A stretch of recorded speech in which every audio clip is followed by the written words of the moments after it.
So I've been dying to make this video for the last 3 weeks. I'm finally bringing it to you guys. But is Caterpillar actually making a pickup truck with a diesel engine in it? And also the reason why I'm making this video is because I'm getting a ton of questions, a ton of emails about this topic, so I have to deliver. So in today's video, I'm gonna go ahead and explain that to you guys. Also, is it real? Is it fake news? We're gonna talk about that and also sort of my opinion on it.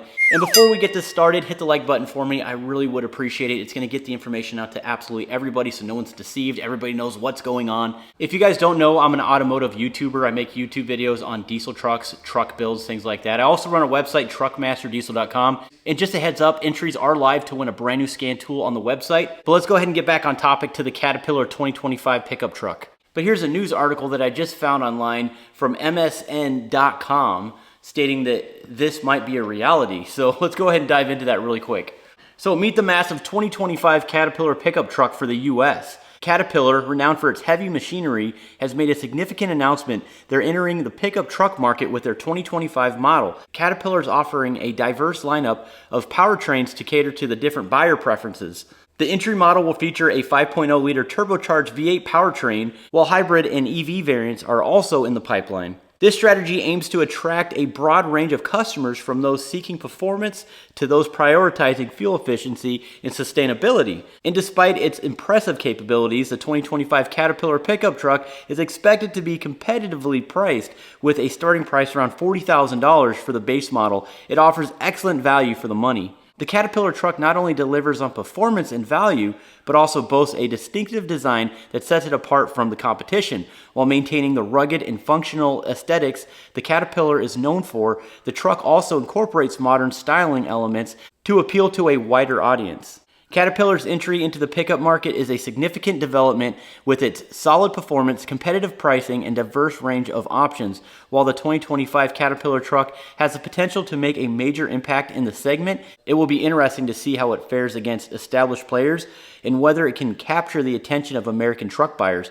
What do you think? And again, that's according to MSN.com.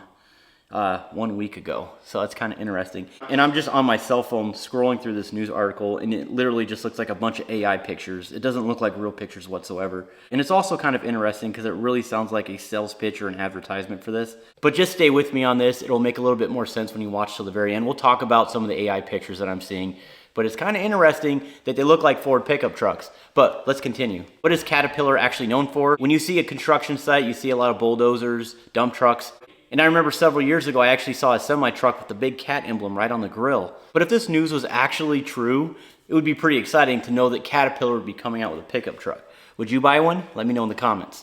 So now I'm like, wait a minute, what happened back in the early 2000s, like 2008, when you were seeing on-road highway semi-trucks with the Caterpillar logo on them? Caterpillar actually made semi-trucks. What happened to them? Where did they go? So after further digging, I went on the Caterpillar.com website because I want to hear this from the horse's mouth. And in February 26, 2016, they actually released an article. So Caterpillar today announced it will discontinue production on its highway vocational vehicles based on the current business climate in the truck industry. In a thorough evaluation of the business, the company decided it would withdraw from its market. This is also in line with the company's ongoing reoccurring to align its businesses with existing conditions. As a result of this action, the company will cease taking new orders for vocational trucks. Although the Caterpillar remains committed to existing truck customers, it will support the existing trucks currently on the road. Caterpillar launched its first vocational truck in the North American market in 2011. Working with Navistar on the product's design and build. Last year, the company announced its intention to begin independently designing and manufacturing its vocational truck products at the Caterpillar plant in Victoria, Texas. Remaining a viable competitor in this market would require significant additional investments to develop and launch a complete portfolio of trucks. And upon an updated review, we determined that there is not a sufficient market opportunity to justify this investment. And then continue on reading this. The announcement will impact approximately 70 positions. The reduction will begin in March of 2016. And that's a pretty quick article, but if you think about it, what's really the underlining issue here? What's the cause? During that period when they decided to go ahead and just do away with their Caterpillar semi-trucks, it was a very, very hard time economically for our country. So in a way, I do understand. But if you think about it, there's got to be more to the story. So I did a little bit more digging, and I came across this article, which definitely puts the nail in the coffin. And as a diesel guy like myself, and when I think about the LMM Duramax of 2007, it was actually the 2007.5, the new body style truck. Duramax was now under the stringent emission standards from the EPA, so then they had to put a diesel particulate filter on that truck. And of course that was mandated for the big three, Chevy, Dodge, and Ford. They all had to comply. And what does that mean for Caterpillar making semi-trucks? So let me dive into this really quick. This is interesting. But what do these changes mean for Caterpillar? When these emissions changes happened, Caterpillar was the only manufacturer who went with ACER, or the Advanced Combustion Emissions Reduction Technology.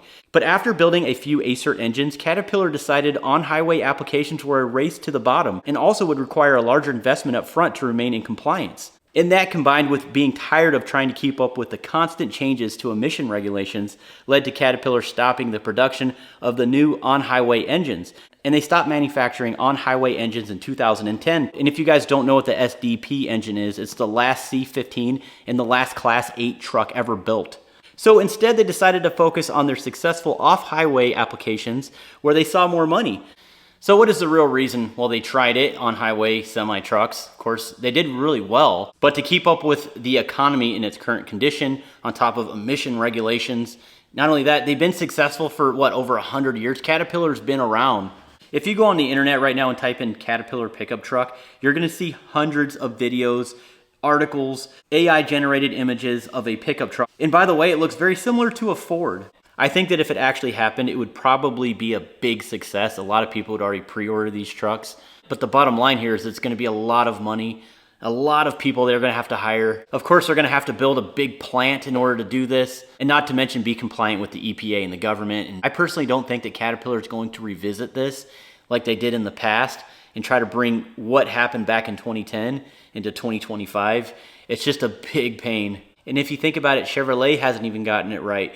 They just got sued this year again by the EPA. And when you think about 2010, when it comes to the EPA standards, when it comes to the market at that, were we better off in 2010 than we are in this present day of 2024 or even 2025? And any human with any sort of common sense would put two and two together and realize that this is completely fake. This video might actually age well, because that would be funny if this actually happened, if they did come out with a pickup truck. But as of right now, do you think that Caterpillar would just start pushing out fake AI generated photos of their truck and concept truck and trying to push misinformation to their customer base? I highly doubt it. It's kind of interesting when you look at some of these photos. Like, for example, here's a picture of a Ford with a cat emblem on the front of a Ford pickup truck.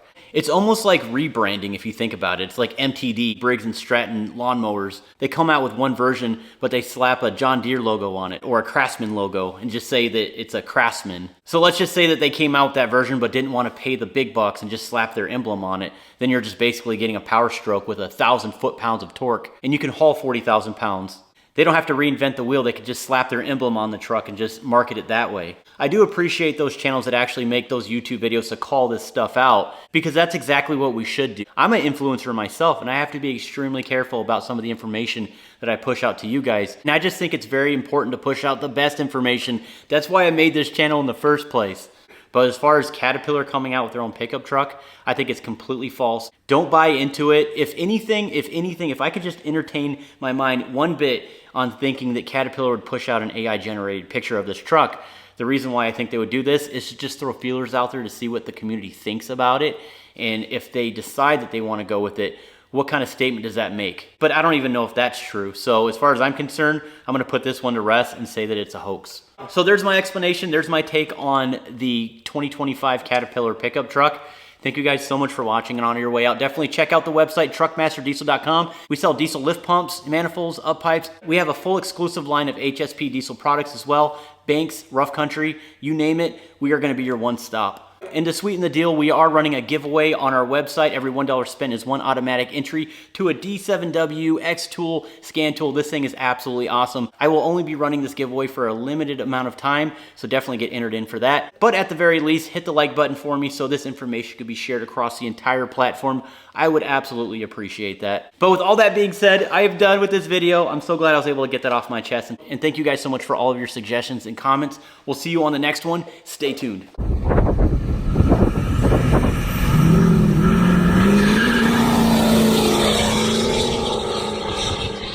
So a little bit of bonus footage here. Let's go ahead and talk about some of the worst pickup trucks ever made. So number one on the list is a Reliant Ant. And look at this thing. It's 3 wheels, Try to corner this thing or even back it up. The Subaru Baja, they really just need to stick to their cars. This thing is hideous looking. But some of the sources say that this thing is extremely gutless. The fuel economy is terrible. But I'm pretty sure that some people actually off-roaded this thing and did some really cool stuff with it in the past.